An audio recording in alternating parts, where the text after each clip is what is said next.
Bismillahirrahmanirrahim. Assalamualaikum warahmatullahi wabarakatuh.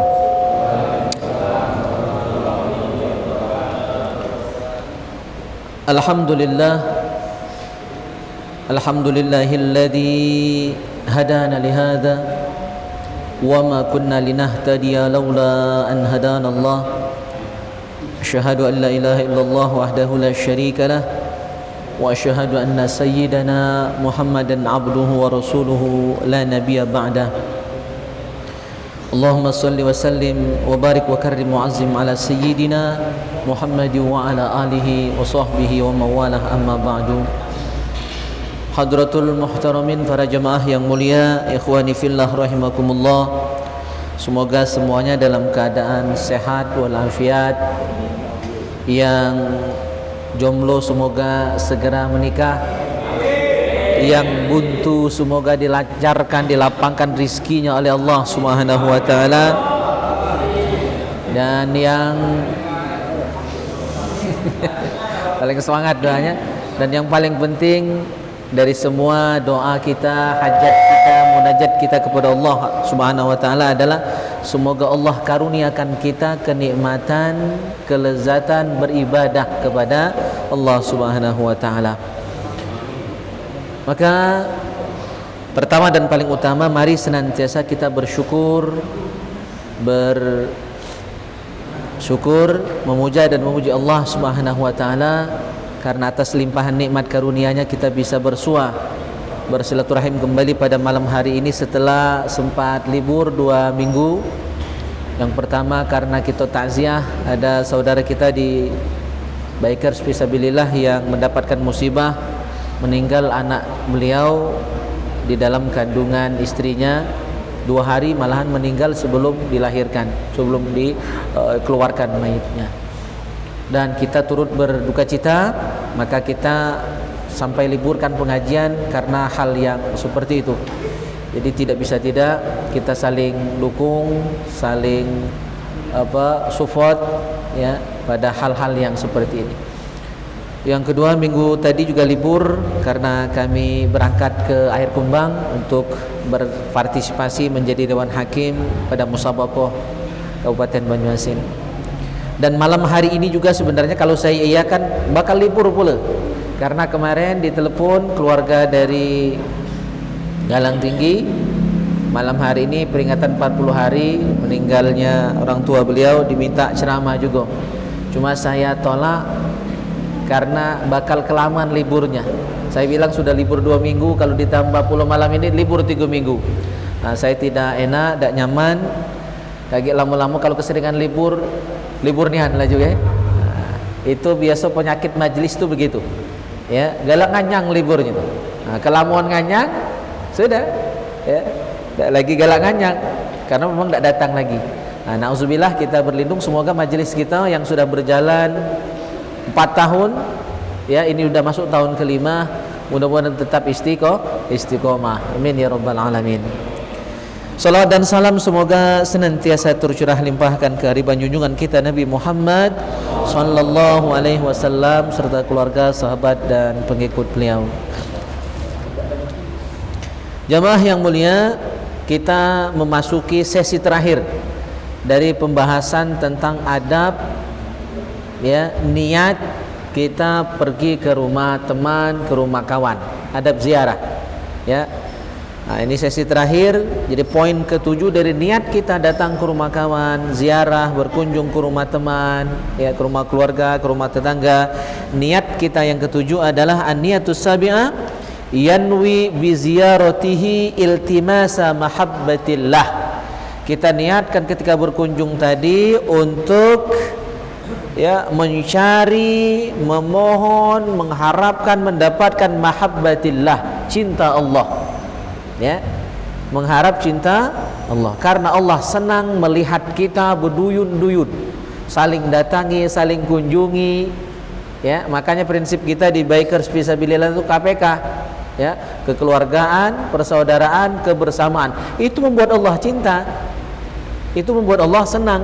Kumpulnya kita malam hari ini di sini silaturahim, ketemu dari macam-macam ya, dari berbagai wilayah ini, ada dari luar negeri dan dalam negeri ya. Maksud saya luar negeri Remiling ya kan. Ada kayu ada kuning ya kan, ada dari dusun baru, ada dusun lama ya, ada dari kalangan baru. Kalangan lama ada tak? Anggaplah ada ya. Itu jauh dari mana-mana itu. Dari Manggusan luar biasa jauh itu. Ya, Regan Agung ya kan, dan lain sebagainya. Ini luar biasa juga. Tanjung Agung sana kan. Ya. Alhamdulillah. Nah, hal-hal seperti ini membuat Allah senang. Ya, membuat Allah ridha dengan kita. Wa tasdiqu wa'dillahi alladhi wa'ada li zairi 'abdin min abidihi min fardi mahabbatihi lahu anna dzalika yakunu kama ruwiya an Rasulillah sallallahu alaihi wasallam.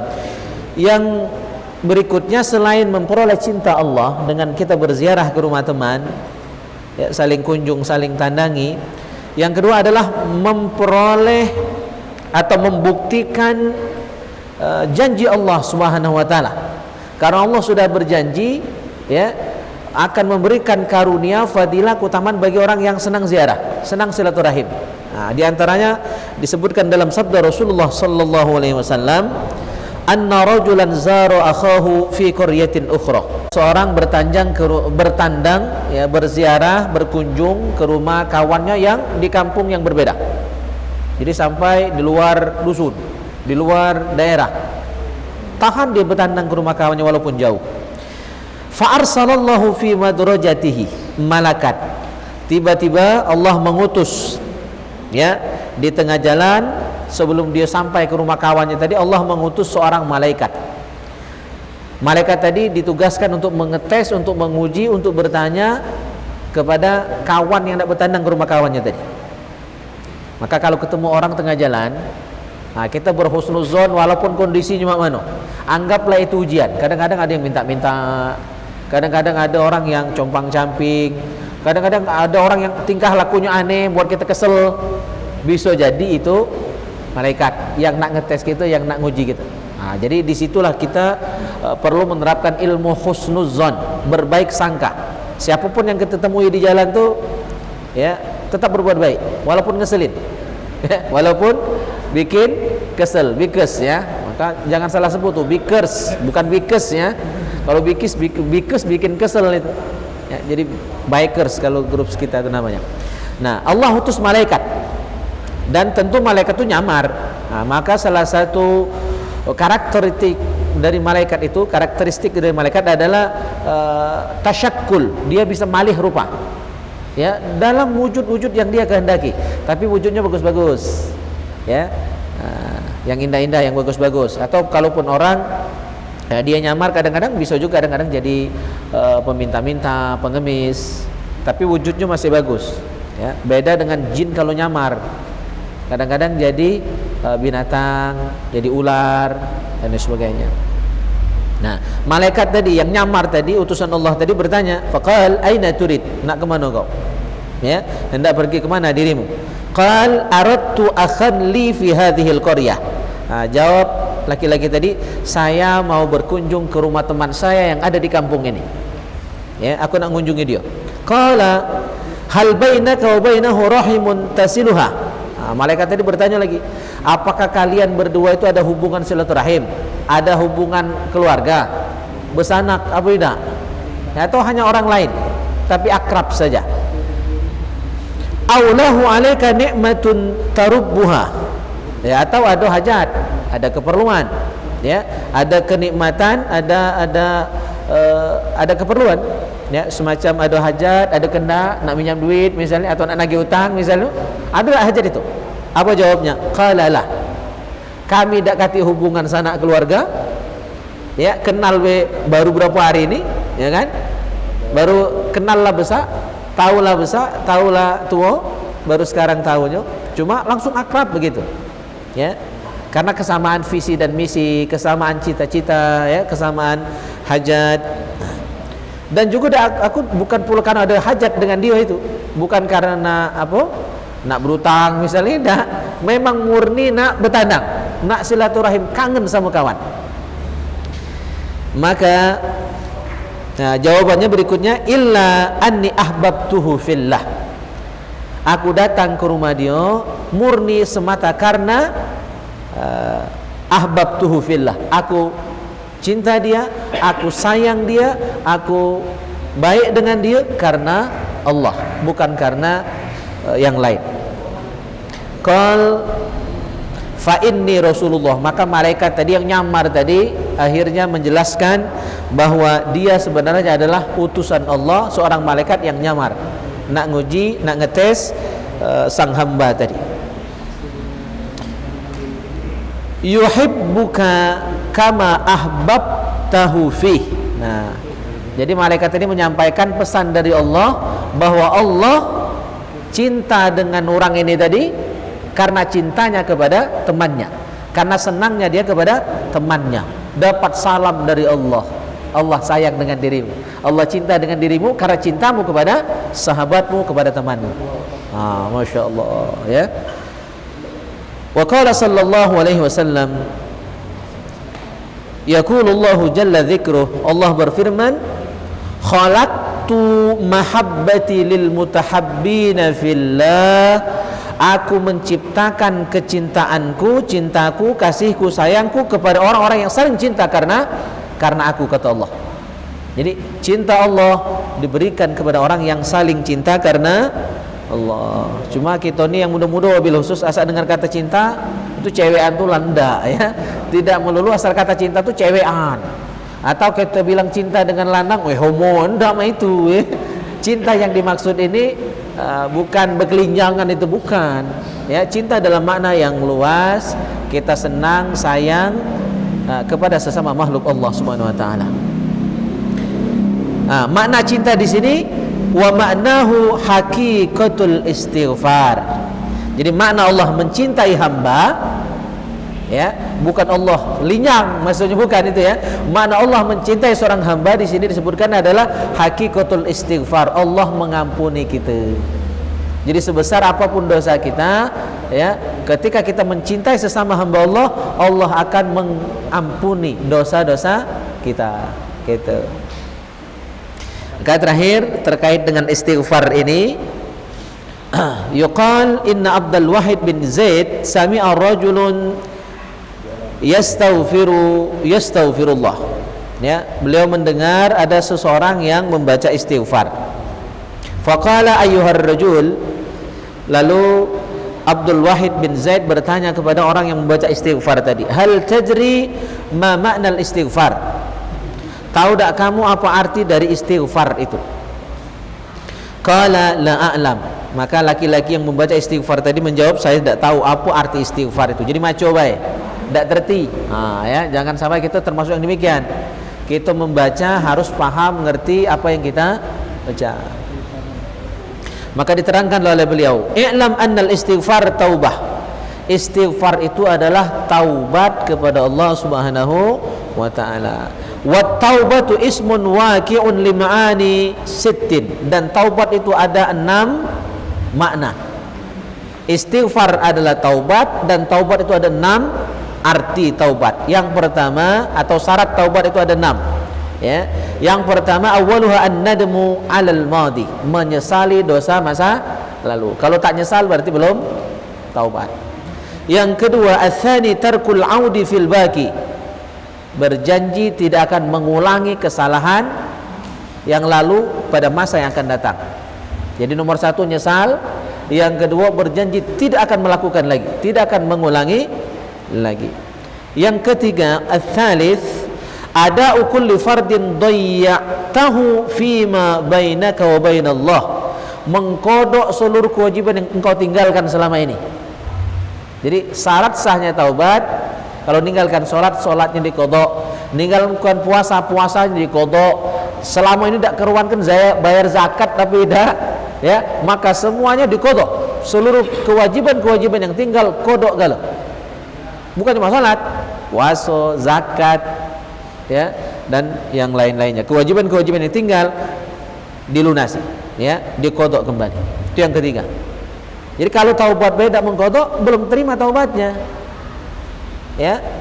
Itu yang ketiga. Yang keempat, syarat taubat itu diterima adalah Ar-rabi ada'ul mazalim fil a'rad wal amwal. Ada'ul mazalim fil a'rad wal amwal. Nah, ini terkait dengan hakul adami, hak-hak manusia. Kalau ada orang yang pernah kita sakiti, hartanya kita ambil ya tanpa jalan yang benar, korupsi misalnya, itu berat tuh korupsi itu, karena harus minta maaf ke seluruh rakyat. Ya. Kalau korupsinya level RT, rakyat se-RT. Kalau level lurah, sekelurahan minta maaf kan? Kalau levelnya negara, rakyat seluruh negara harus minta maaf kan? Maka permohonan maafnya harus diumumkan ya ke seluruh negeri. Dan itu pun kalau dimaafkan. Nah, makanya beratnya itu ya. Berat jadi pejabat itu. Apalagi yang duduk di kursi basah.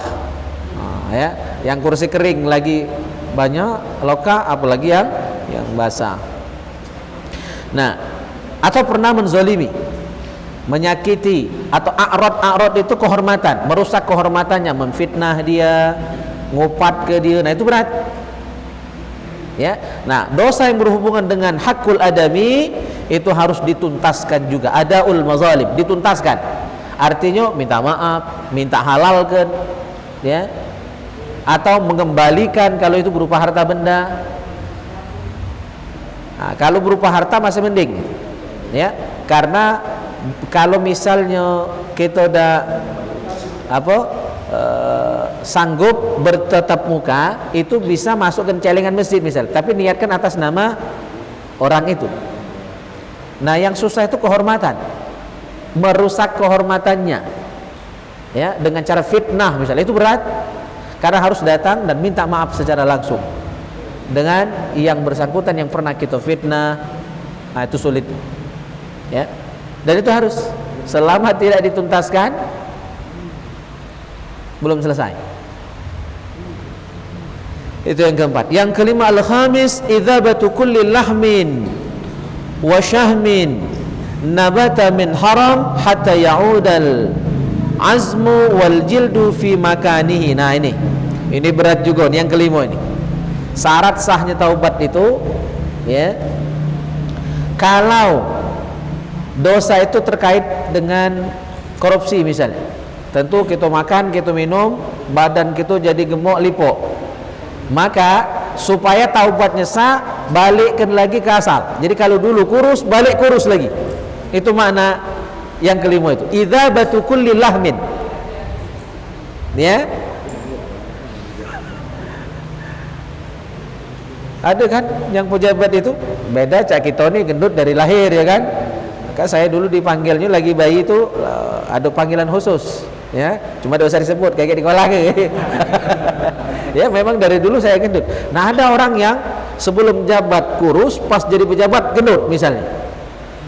Dan kalau memang dari yang halal tidak apa-apa. Maksudnya gendutnya itu karena korupsinya misalnya. Maka ketika dia taubat, wajib mengembalikan badannya dari gendut ke kurus lagi, sebagai bentuk pertaubatannya. Ini jarang kan disebut syarat ini, ya. Ya Allah, berat itu, ya. Makanya Abu Bakar As-Siddiq ketika beliau pernah ditipu oleh pelayannya. Biasanya Abu Bakar itu setiap kali dihidangkan makan minum nanya dengan pelayan, ini dari mana ini? Nah, hari itu dia lupa nanya.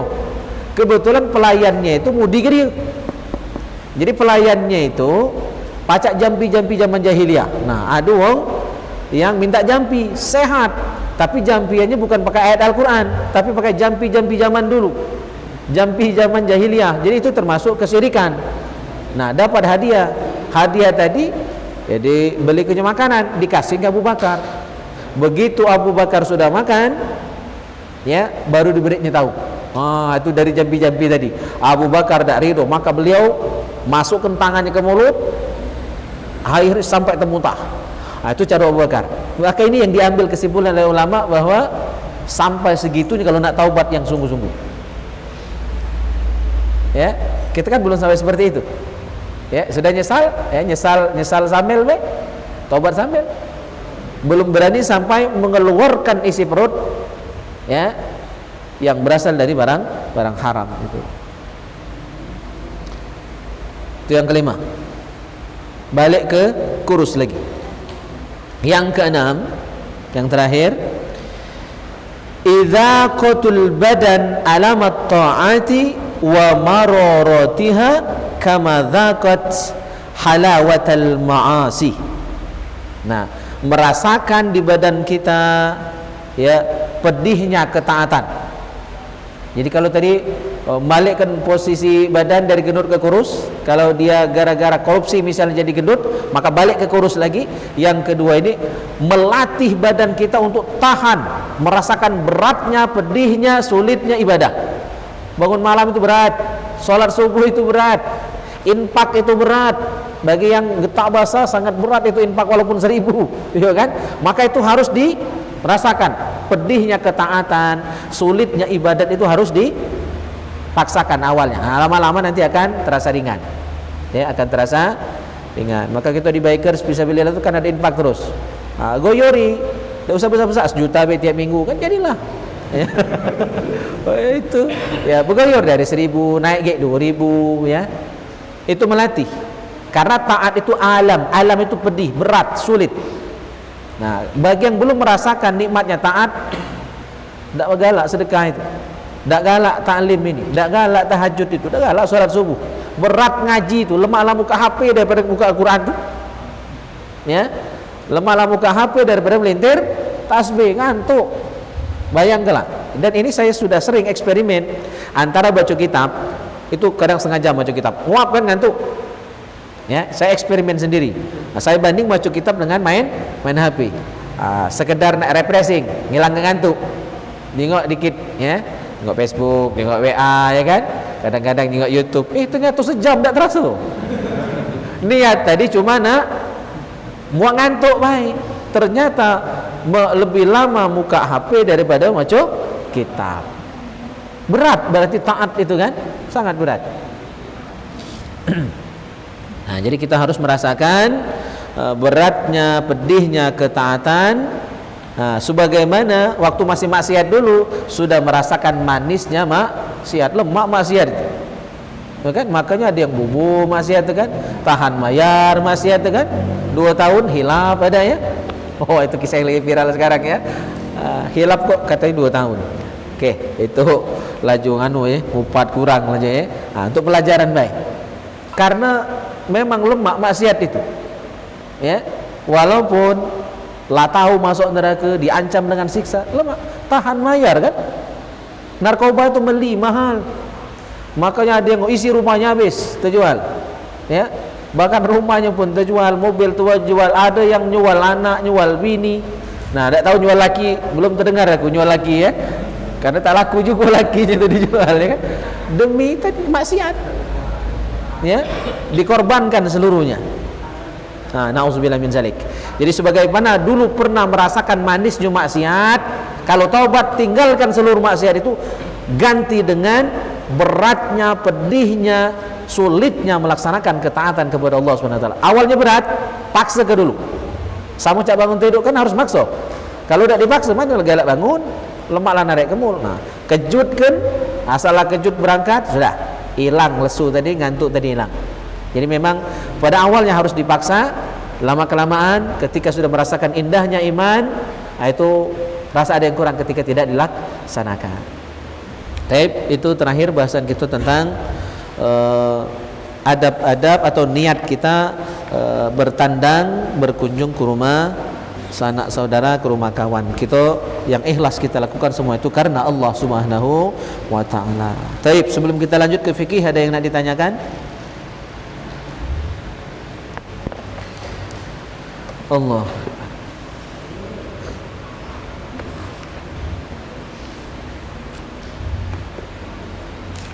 Nothing? Tak ada? Oke, kita lanjut fikih dulu ya. Fikih kita sudah selesai bab solat berjamaah. Sekarang kita masuk bab berikutnya, bab faslun fi solatil jumu'ati, bab pasal tentang solat Jumat. Nah, solat Jumat ini dari 5 waktu solat itu, dari seluruh solat sunnah yang ada, solat Jumat ini termasuk solat yang paling afdol, dan tidak ada sholat Jumat ini di umat-umat yang lain. Dari 124.000 orang Nabi, 313 orang Rasul, 25 yang wajib diketahui, tidak pernah ada mereka melaksanakan sholat Jumat. Jadi sholat Jumat ini termasuk khususiyah, ibadah khusus yang hanya diwajibkan pada umat Nabi Muhammad sallallahu alaihi wasallam. Kalau umat lain tuh sholatnya cuma semacam-semacam. Ada yang hanya maghrib saja, ada yang hanya isya saja, ada yang hanya zuhur saja, ada yang hanya asar saja. Nah, kita umat Islam, umat Nabi Muhammad ada kekhususan, ya. Nah, di antara khususnya umat Nabi Muhammad adalah pelaksanaan sholat Jumat. Jadi kalau ditanya sholat paling afdal, sholat Jumat, ya, bukan Lebaran. Nah, kalau Lebaran itu walaupun lebih ramai, itu bukan sholat yang paling utama dalam Islam. Hiya fardu ainin inda ijtima'i syara'itiha wa furidat bi Makkah wa lam takum biha li faqdil adad aw li anna syi'araha al-izhar wa kana sallallahu alaihi wasallam mustakhfiyan fiha. Salat Jumat hukumnya fardu ain, ya, hukumnya fardu ain, dan fardu ain juga berjamaahnya. Jadi fardu ainnya double. Kalau sholat yang lain itu hukum sholatnya fardu ain yang 5 waktu selain Jumat, tapi hukum berjamaahnya sunnah muakkad. Paling tinggi fardu kifayah, hukum berjamaah pada sholat selain Jumat. Tapi untuk sholat Jumat fardu ainnya double. Satu, sholat Jumatnya itu sendiri fardu ain. Yang kedua, berjamaahnya juga fardu ain. Maka kalau sholat selain Jumat sah walaupun dewean, cuma kurang afdal. Tapi untuk sholat Jumat tidak sah sendirian, ya, walaupun dia kiai baca ngaji, sudah itu dia ngebang dewe, sudah itu dia ngantar tongkat dewe, sudah itu ma'asyirul dewe, sudah itu khutbah dewe, sudah itu dia sholat jadi imam dewe, doa wirid dewe, ya, doa dewe, tak sah. Walaupun ketua MUI paling tinggi itu, ketua MUI internasional barangkali kan, tetap tak sah kalau dewean. Jadi wajib berjamaah. Maka kalau tinggal sholat Jumat, waktu kita datang imam lah bubar zuhur, tidak baca buat ronde kedua, ayo kita buat ronde kedua, ya, melaksanakan sholat Jumat ronde kedua, tidak sah, ya. Sholat Jumat tidak ada ronde kedua dan ketiga dan seterusnya. Dia cuma boleh dilaksanakan satu kali di masjid, hatta di Masjidil Haram. Tahu dewek jamaah Masjidil Haram, ya, itu sampai ke jalan,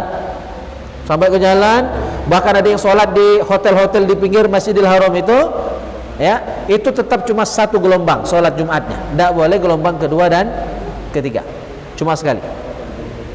Karena hukum sholat Jumat fardu ain, berjamaahnya juga fardu ain. Karena berjamaahnya fardu ain, maka niat jadi imam, niat jadi makmum juga fardu ain, ya, wajib juga. Maka kalau imam tidak berniat jadi imam, makmum tidak berniat jadi makmum pada sholat Jumat, walaupun benar pelaksanaannya, tapi niatnya salah, sholat Jumatnya juga tidak sah. Nah, saya khawatir hukum ini banyak yang belum paham, bahkan para khatib, para imam yang biasa memimpin sholat Jumat, ya. Jadi wajib berniat jadi imam bagi imam sholat Jumat, dan wajib berniat jadi makmum bagi makmum pada sholat Jumat. Nah, fardu ain ini inda ijtima'i syara'itiha, ketika syarat-syaratnya terpenuhi. Nah, nanti syarat akan kita bahas satu persatu. Jadi kalau syaratnya tidak terpenuhi, maka tidak wajib melaksanakan sholat Jumat di kampung itu. Di antaranya jumlah jamaah. Kalau kampungnya kampung kecil, ya, dusun sebelahnya jauh, azan tidak terdengar dari dusun sebelah ke kampung dia, maka itu tidak wajib sholat Jumat. Atau di kampung itu misalnya jamaahnya perempuan semua, karena lanangnya misalnya pekerjaannya misal ada di daerah itu yang seluruh laki-laki di sana tuh misalnya gawenya nyari kepiting, ya, dia balik itu 2-3 bulan baru balik, sehingga yang tinggal di kampung itu cuma perempuan, maka tidak wajib sholat Jumat. Nah, itu salah satunya contoh. Jadi ketika kurang syarat, ya, maka tidak wajib melaksanakan sholat Jumat. Tapi kalau untuk kita di kota ini tidak baca ngeles, ya, Untuk yang tinggal di kota tidak baca nak ngeles. Ya, ini hanya khusus di daerah-daerah tertentu yang syarat tidak terpenuhi. Nah, sholat Jumat juga diwajibkan di Mekah, walaupun belum dilaksanakan di Mekah. Jadi sholat Jumat selama Nabi dakwah 13 tahun di Mekah, sholat Jumat sekalipun belum pernah digawekan di Mekah. Baru digawekan sholat Jumat itu di Mekah setelah Fatu Mekah, setelah penaklukan kota Mekah. Jadi justru walaupun sudah diwajibkan di Mekah, sholat Jumat belum dilaksanakan. Yang pertama kali sholat Jumat justru bukan Rasulullah Sallallahu Alaihi Wasallam, tapi sahabat Nabi yang bernama As'ad bin Zurarah. Beliau orang Madinah, ya, waktu masuk Islam balik lagi ke Madinah. Nah, beliau yang pertama kali melaksanakan sholat Jumat. Jadi bukan Rasulullah, walaupun yang menerima perintah untuk sholat Jumat adalah Rasulullah. Karena di Mekah Rasulullah dakwahnya masih sembunyi-sembunyi, ya, belum terang-terangan. Kalau sholat Jumat dan jamaah juga masih sedikit, jamaahnya masih sedikit. Nah, berdasarkan riwayat tentang sholat Jumatnya As'ad bin Zurarah inilah Imam Syafi'i berketetapan bahwa sholat Jumat itu sah kalau jamaahnya minimal 40. Karena ternyata dalam riwayat sahabat Nabi yang sholat Jumat pertama kali, yaitu As'ad bin Zurarah tadi bersama para sahabat yang lain, itu jumlahnya lebih kurang 40 orang. Riwayat inilah yang dijadikan dasar dan patokan oleh Imam Syafi'i. Oh, ternyata minimal jumlahnya 40 baru sah sholat Jumat. Kami di pesantren dulu di Ujung Tanjung sampai sekarang kiai sholat Jumatnya masih di pondok, tidak di dusun Ujung Tanjung. Kalau zaman kami sekolah dulu MTS masih di Ujung Tanjung sholat. Nah, sekarang sejak pondok sudah ada masjid, sholatnya di pesantren. Setiap hari Jumat itu yai ngitung dulu, suruh hitung jumlah santri ada berapa. Karena hari Jumat itu hari libur, kadang ada santri yang pulang. Nah, kalau jumlah santri kurang dari 40, jamaahnya kurang dari 40, sholatnya tidak sholat Jumat, tapi langsung sholat zuhur karena tidak cukup syarat. Nah, bisa jadi walaupun jamaah di masjid ini ramai, tapi suatu ketika barangkali karena sesuatu dan lain hal, misalnya hujan, ya, atau uzur-uzur yang lain, pas mau sholat Jumat jumlah jamaah cuma orang 10, maka langsung saja sholat zuhur. Langsung saja sholat zuhur. Boleh tidak sholat Jumat dilaksanakan padahal kurang syarat? Boleh, tapi nanti tetap zuhur lagi. Lalu mak langsung zuhur daripada sholat Jumat sudah tuh zuhur lagi. Nah, pilih mana? Jadi boleh dua pilihan, ya. Kalau syarat kurang, ya, suatu ketika misalnya masjid ini barangkali terjadi, ya, biasanya jamaahnya full sampai keluar, tapi karena waktu itu ada sesuatu dan lain hal sehingga jamaah kurang dari 40, maka pilihannya dua. Satu, langsung sholat zuhur, itu yang paling afdol, dan itu yang kami lakukan kalau di pondok. Kiai langsung memimpin, Kiai Balian bin Kiai Sulaiman, ya. Atau pilihan kedua, tetap melaksanakan sholat Jumat sebagaimana biasa, tapi nanti sudah sholat Jumat, sholat zuhur lagi. Karena sholat Jumat tadi tidak sah, kurang syarat, ya. Cuma oleh kebiasaan ya khotibnya lah datang, ya kan, tidak lemak dia khutbah, ya kan, laksanakan. Cuma karena kurang syarat, sudah sholat Jumat nanti sholat zuhur lagi. Nah, pilih mana? Kalau aku lemak milih yang pertama, langsung zuhur baik, kan. Khotib tidak salah karena ya bukan salah dia, jamaah tidak datang, kan. Jadi sholat Jumat ini sudah diwajibkan di Mekah tapi belum dilaksanakan di Mekah. Justru dilaksanakan di Madinah tapi bukan oleh Rasulullah Sallallahu Alaihi Wasallam.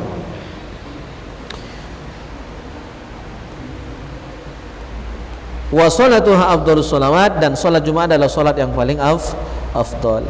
Nah, kenapa Jumat itu disebut hari Jumat atau sholat Jumat disebut dengan sholat Jumat? Apa alasannya? Di sini diterangkan wa summiyat bidzalika lijtima'in nas laha aw li anna Adam ijtama'a fiha ma Hawa min Muzdalifah falidzalika summiyat jam'an. Nah, disebut sholat Jumat atau hari Jumat disebut hari Jumat karena hari Jumat itu biasanya adalah hari berkumpulnya seluruh orang. Ya, kalau pada masa Nabi itu hari yang paling ramai berkumpul. Atau ada juga yang menyebutkan kenapa hari Jumat disebut hari Jumat, karena pada hari Jumat itu Nabi Adam dan Siti Hawa ya alaihi wassalam dipertemukan kembali oleh Allah Subhanahu wa taala setelah terpisah lama, ya, sejak turun dari surga. Nabi Adam diturunkan di India, ya. Terus Siti Hawa turunnya di Mekah, di Jeddah, terus ketemu, ya, di Jabal Rahmah, bukit cinta, bukit kasih sayang, yang para jomblo kalau umroh tuh paling semangat naik ke Jabal Rahmah itu, ya, nak berdoa minta jodoh. Termasuk saya umroh 2016 itu, kawan-kawan wong rumah yang masih gadis-gadis itu nitip surat dulu, ya, aku dak maco baik, cuma pasti minta jodoh tuh lah itu, ya, minta apa, nitip sama saya, minta letakkan di Jabal Rahmah itu, titipannya tadi, saking apa fenomenalnya Jabal Rahmah itu, ya, karena disitulah terjadinya pertemuan Nabi Adam dan Siti Hawa. Makanya disebut hari Jumat, karena pertemuan Nabi Adam dan Siti Hawa itu pada hari Jumat gitu.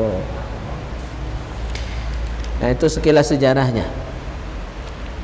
Baik, sekarang kita masuk syarat.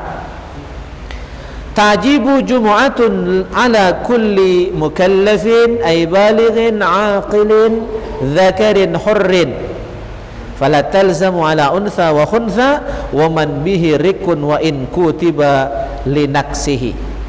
Syarat salat Jumat itu wajib dan sahnya adalah dilaksanakan oleh setiap orang Islam yang mukallaf, ya, yang sudah baligh, yang berakal, laki-laki yang merdeka. Jadi mukallaf berarti sudah akil balik, ya, berarti budak kecil belum wajib sholat Jumat.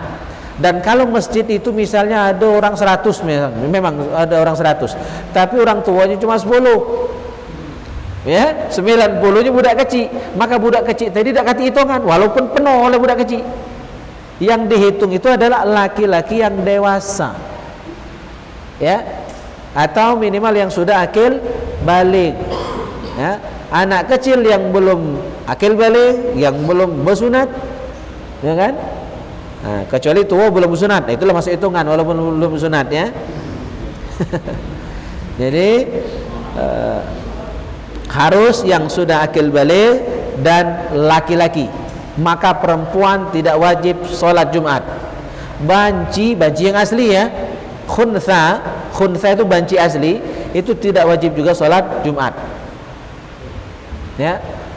Budak sekarang tidak ada lagi, budak hamba sahaya, ya, itu juga tidak wajib sholat Jumat. Yang wajib sholat Jumat itu laki-laki merdeka yang sudah akil balik, yang sudah dewasa, gitu. Anak kecil tidak wajib, wanita tidak wajib, khunsa atau banci tidak wajib. Nah, khunsa itu yang asli adalah yang punya kelamin ganda atau tidak punya kelamin sama sekali. Nah, itu banci asli. Kalau yang sekarang tuh banyak kaleng bae itu, ya. Kalau bu bini nganai itu tuh. Ya. Nah, yang dimaksud banci asli itu tidak wajib sholat Jumat. Cuma perempuan boleh tak sholat Jumat? Tidak wajib bukan berarti dilarang, ya. Jadi kalau ada perempuan mau ikut sholat Jumat sah dan tidak wajib zuhur lagi, ya, tidak wajib zuhur lagi. Nah, cuma oleh di kita tidak biasa, ya, sholat Jumat diikuti perempuan, karena memang hukumnya mereka tidak wajib, tapi boleh. Kalau misalnya masjidnya besar, terus 2 lantai, jamaah laki-laki misalnya di bawah, ya, jamaah perempuan di atas. Nah, seharusnya mereka hanya ikut mendengarkan khutbah saja. Nanti sudah sholat jamaah laki-laki selesai, bubar, baru mereka sholat zuhur berjamaah. Nah, itu yang seharusnya. Tapi seandainya mereka tidak mau, ya, jadi sudah dengar khutbah, talma sholat zuhur 2 rakaat, malam milu Jumat aja kan 2 rakaat, sah sholat mereka dan tidak wajib sholat zuhur lagi, termasuk banci juga. Itu syarat yang pertama, mukallaf, akil balik, ya, laki-laki yang merdeka. Perempuan tidak wajib, banci tidak wajib, budak tidak wajib, termasuk juga tidak wajib orang yang sakit. Orang yang musafir tidak wajib sholat Jumat. Nah, tapi bedanya orang sakit sama musafir, kalau mereka ikut sholat Jumat, dia untuk yang sakit lebih khusus tetap masuk hitungan, beda dengan anak kecil. Kalau anak kecil walaupun jumlahnya banyak tidak masuk hitungan.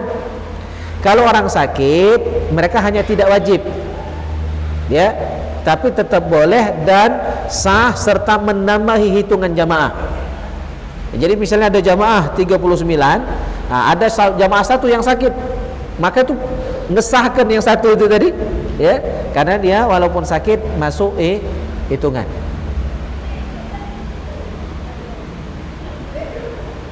Syarat yang berikut, mutawattinin bi mahallil jumaat la yusafiru min mahalli iqamatiha saifan wa syita'an illa li hajatin katijaratin wa ziyaratin.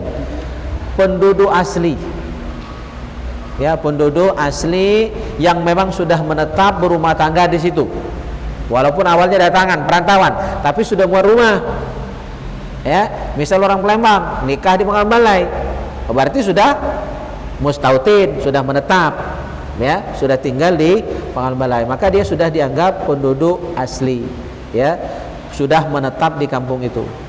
Jadi bukan musafir. Kalau musafir dia tidak wajib sholat Jumat, tapi sholat Jumatnya sah kalau dia sholat di manapun. Yang berikutnya, ghairu ma'dzur binahwi maradin minal a'dzar allati marrat fil jamaah fala talzamu ala maridin illam yahdur ba'da zawal mahalla iqamatiha. Ya, yang tidak wajib sholat Jumat adalah orang yang ada uzur. Nah, yang uzur yang sudah kita bahas kemarin, yang ada hujan, sakit, ya, ada lecak, ya, banjir dan lain sebagainya. Nah, uzur-uzur itu termasuk sakit, ini tidak mewajibkan sholat Jumat. Cuma kalau sakit tidak parah-parah nian, yo sholat lah.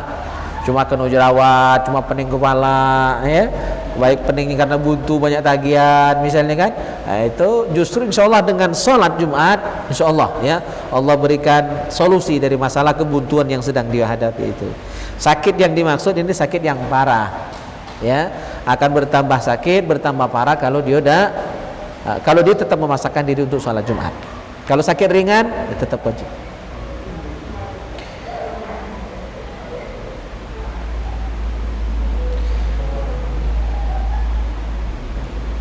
Baik, sampai di situ ada pertanyaan tentang sholat Jumat dan syarat-syaratnya.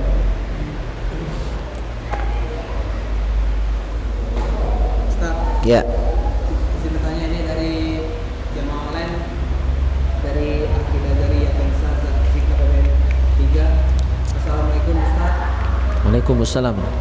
Saya ingin bertanya nih mengenai hamil di luar nikah yang terjadi pada teman saya. Teman saya sering beberapa kali melakukan hubungan di luar nikah. Pada saat berikutnya dia hamil. Bagaimanakah Islam memandang ini dan apa solusinya Ustaz? Ya, yang pertama jadikan itu sebagai pelajaran, ya, jangan terulang kembali. Dan bagi kita sebagai teman ya tentu wajib menasihati untuk segera bertaubat karena itu termasuk dosa besar, ya. Wala taqrabuz zina innahu kana fahisyatan wa sa'a sabila. Jangan dekati zina, mendekati saja dilarang. Yang namanya mendekati zina itu muqaddimah zina, dua-duaan, sepi-sepian, puja-pujaan, itu mendekati. Nah, lama-lama terlaju. Itulah kasus yang lagi viral saat ini karena sering bersama. Apa bahasa Jawa tuh? Tresno jalaran saka kulino, ya.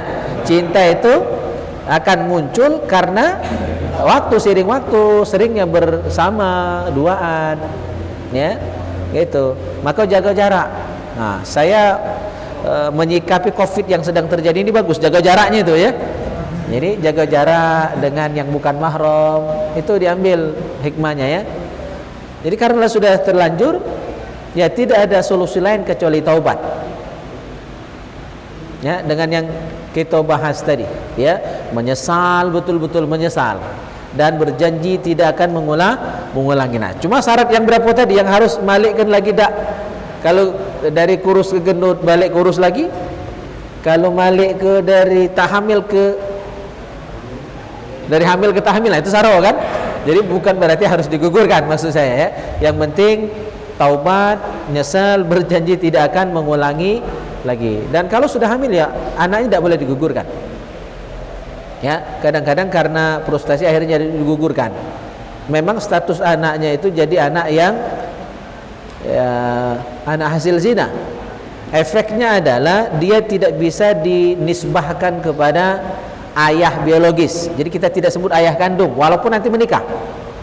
Ya, walaupun nanti dia menikah yang kecelakaan tadi, tapi karena anak itu diproses sebelum sah, maka ayahnya bukan ayah kandung, tapi ayah biologis. Tidak disebut ayah kandung karena terjadi di luar pernikahan hubungan itu. Maka kalau lahir nanti anak perempuan itu kalau nikah nanti dewasa menikah, nah ayah biologisnya tidak bisa menjadi wali nikah. Wali nikahnya nanti adalah wali hakim. Ya. Nah, itu hanya khusus anak pertama, tapi untuk anak kedua tidak jadi masalah. Ya, dengan ayahnya. Dan dia tidak mewarisi dengan baknya itu. Jadi kalau bak meninggal tidak dapat harta waris anak sulungnya itu. Begitu juga kalau anaknya itu meninggal, ya, karena tidak dianggap hubungan ayah anak. Bahkan dalam mazhab Syafi'i itu halal nikah itu. Jadi baknya tadi boleh nikah anak itu. Saking dia bukan dianggap anak. Cuma tidak tega juga walaupun boleh, ya kan? Gitu. Jadi tidak mewarisi ya gitu. Dan dia dengan adik-adiknya nanti itu dianggap bukan saudara seayah seibu, hanya saudara seibu saja. Jadi efeknya sangat berat. Ya. Dan kadang-kadang ada orang tua yang sudah dikasih tahu tetap memaksakan diri untuk menikahkan anak hasil zina itu. Maka itu berkelanjutan zinanya. Ya. Lawang tuanya berzina, terus dia memaksakan untuk menjadi wali dari anaknya yang sebenarnya tidak sah tadi, maka itu juga akan berkelanjutan zina, tidak sudah. Ya, jadi wajib dikasih tahu. Dan walinya kalau nikah anak gadis juga adalah wali hakim. Nah, agak tidak terlalu ribut kalau yang lahir itu anak laki-laki, karena laki-laki menikah tidak butuh wali. Ya, laki-laki ketika menikah tidak butuh wali. Hanya restu saja, hanya doa saja dari orang tua. Tapi yang jadi masalah kalau yang perempuan, karena perempuan ya nikahnya dengan wali. Jadi baliknya ke wali hakim. Jadi efeknya sangat berat ya. Dosanya termasuk dosa besar, dan hukum di dunia kalau kita melaksanakan hukum Islam maka dirajam. Kalau dia sudah pernah menikah maka dia dirajam sampai mati. Dirajam itu badannya ditanam, tinggal kepala saja, dan semua orang harus melempar dengan batu sampai dia mati. Kalau sehari mati, kalau 2 hari 3 hari baru mati, makin lama tersiksanya. Kalau zina itu dilakukan oleh bujang gadis yang belum pernah menikah, maka dicambuk 100 kali. Ya, nauzubillah. Jadi dosanya berat, hukumannya juga berat, dan kalau tidak dilaksanakan di dunia ini dan dia meninggal sebelum taubat, maka rajam tadi akan dilaksanakan di akhirat. Tahu sendiri kalau di akhirat matinya bukan sekali tapi berkali-kali. Jadi kalau rajam itu dilaksanakan di dunia, dia cuma mati sekali. Kalau tidak dilaksanakan di dunia dan belum taubat, maka akan dirajam di akhirat berkali-kali. Kalau dia bujang gadis berzina, maka hukumnya adalah dicambuk 100 kali. Kalau dia meninggal sebelum taubat dan hukuman tadi tidak dilaksanakan di dunia, maka cambukan tadi akan dilaksanakan di akhirat dan lebih dari 100 kali. Ya, nauzubillah, summa nauzubillah. Maka kita jaga anak-anak kita, pergaulannya, dan ada juga amalan supaya terhindar dari zina, bil khusus untuk anak-anak yang baru lahir. Dibacakan di ubun-ubunnya 3 kali surah Al-Qadar. Itu amalan supaya anak kita selamat dari berzina atau dizinai. Ya, menzinahi atau dizinai. Itu sama-sama tak katik, lemahnya katik bagus. Nah, mana kalau lah tahu besar, lah besar baru tahu amalan itu. Ya, mudah-mudahan masih ada manfaatnya ya. Banyak-banyak membaca surah Al-Qadar. Taib itu ada lagi? Ya. Ya. Kalau sakit itu yang berat atau yang sudah anda pernah kan disebut sama dokter kan yang membuang air itu termasuk berat? Oh, kalau bentar-bentar buang air itu termasuk darurat. jadi sudah tidak wajib di sholat Jumat, karena sholat Jumat pasti lama kan, dengan khutbah lama, sholat Jumatnya nanti lama. Ya, kalau dia buang hajat misalnya setengah jam buang atau lebih cepat dari situ, kadang-kadang 10 menit sudah buang air lagi, maka dia tidak wajib sholat Jumat. Ya, itu termasuk uzur syar'i. Walaupun di badannya sebenarnya sehat-sehat baik kan, masalahnya hanya dibuang air, ya, maka dia tidak wajib sholat Jumat. Ya, dia sholat zuhur terus selama dia masih menderita sakit itu.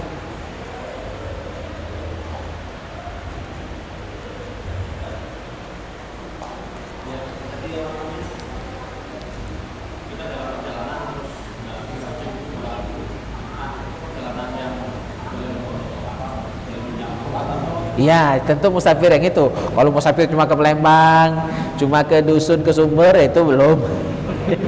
Ya.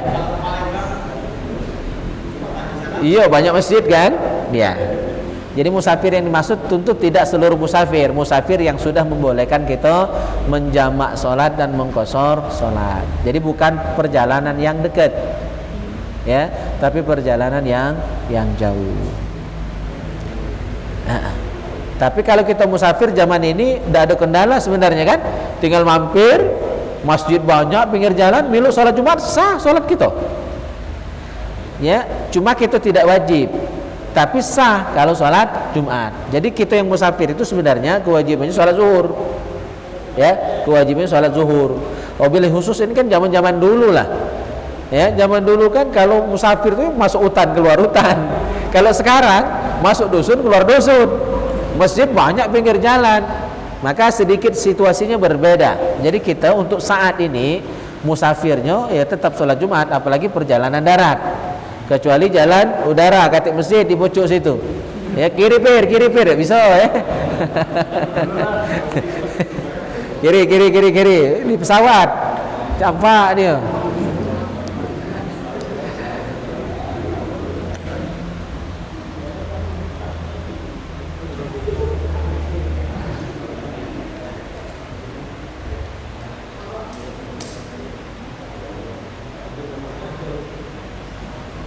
Mana oke? Ya. Ada lagi? Allah Akbar.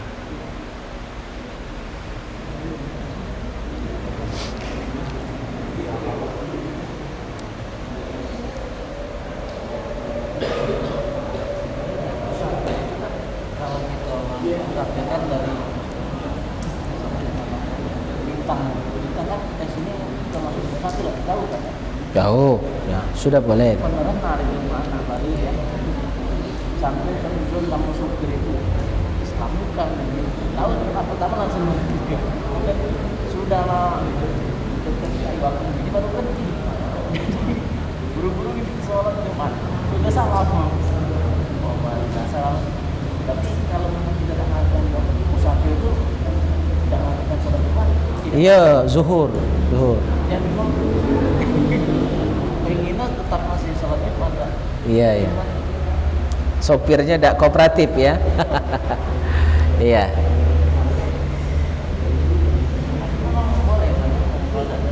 Iya, kalau musafir memang boleh tidak sholat Jumat. Ya. Jadi dia pilihan, boleh sholat Jumat, boleh sholat zuhur untuk yang musafir tadi. Cuma untuk zaman ini kan tidak banyak kendala, maka tetap boleh sholat Jumat walaupun mereka tidak wajib. Tidak wajib bukan berarti tidak boleh. Sama seperti yang tadi perempuan kan tidak wajib sholat Jumat, tapi boleh dan sah sholat Jumat perempuan. Cuma jengok-jengok kalau masjid itu kecil, jamaah laki-laki lagi tak muat, ibu-ibu sholat di mana ibu-ibu? Jengok-jengok juga situasi dan kondisi. Kecuali masjidnya besar, mampu menampung juga jamaah perempuan. Oke, silakan. Ya.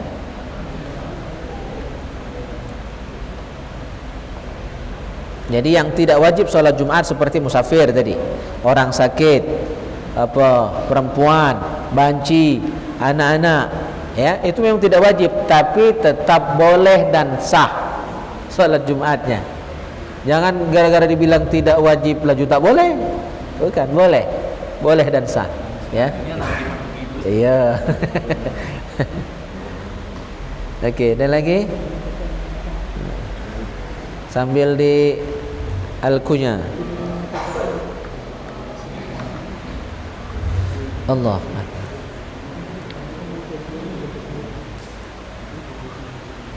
Ngantuk Zulfi?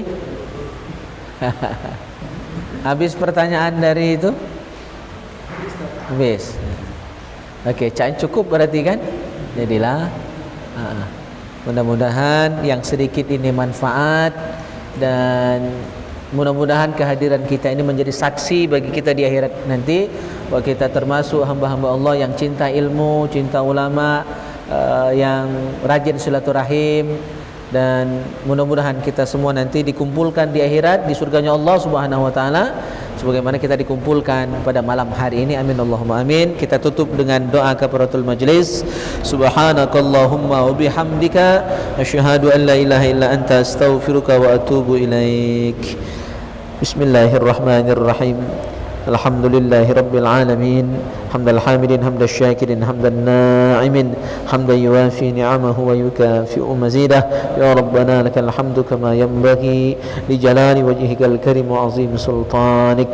Allahumma salli wa sallim ala sayyidina Muhammad wa ala ali sayyidina Muhammad. Allahumma ij'al jam'ana hadha jam'an marhuma wa tafarruqana min ba'dihi tafarruqan ma'suma. Allahumma barik lana fi awladina واحفظهم ولا تدرهم وارزقنا برهم. ربنا هب لنا من الصالحين، ربنا هب لنا من الصالحين، ربنا هب لنا من الصالحين، ربنا هب لنا من أزواجنا وذرياتنا قرة أعين واجعلنا للمتقين إماما. اللهم بارك لنا في رجب وشعبان وبلغنا رمضان. اللهم بارك لنا في رجب وشعبان وبلغنا رمضان. اللهم بارك لنا في رجب وشعبان وبلغنا رمضان. ربنا آتنا في الدنيا حسنة وفي الآخرة حسنة وقنا عذاب النار. صلى الله على خير خلقه محمد وعلى آله وصحبه أجمعين والحمد لله رب العالمين. تقبل الله منكم.